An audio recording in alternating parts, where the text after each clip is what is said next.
Human Rights Watch points to organised crime as one of the forces driving Hondurans out of their country in search of security and prosperity. In greater numbers they come here to cities like Girona, now home to one of the largest Honduran communities in Spain. They come as tourists and then stay as undocumented migrants. Despite being much farther than the United States, Spain was a better choice, given that sneaking into the US involves paying huge fees to smugglers. Coming to Spain can cost between $1,200 and $1,400 with everything included. Going to the United States these days, if you want to hire a coyote, a person who smuggles people across the border, that costs between $10,000 and $13,000. Delmar Villanueva helps Hondurans with general paperwork and advice. He owns this travel agency that specialises in trips to Honduras. His relatives were the first Hondurans to arrive in Giron 40 years ago. They came to work in the home healthcare industry, caring for elderly Spaniards. Time has not changed the types of jobs available to many Honduran women. If their immigration status is irregular, they go directly to jobs taking care of homebound elderly people. The community gathers at church where newcomers find support and meet their fellow Hondurans.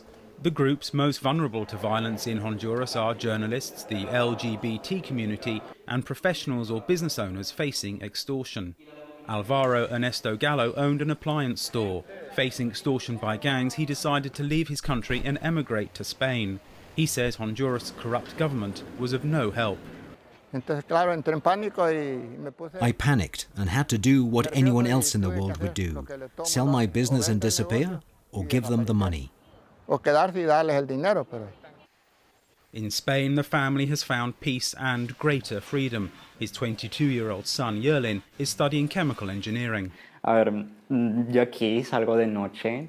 Here, I go out at night. For example, I have been to dance clubs, and I am not afraid like I was in Honduras, where I would go to a club with my friends and we had to be careful with whom we socialized. News of corruption scandals back home reaffirm the decision by Hondurans to leave their country. Headlines about former lawmaker Tony Hernandez being sentenced to life in prison in the US for distributing cocaine draw renewed attention to his brother, President Juan Orlando Hernandez, who is the target of a US investigation for alleged drug trafficking.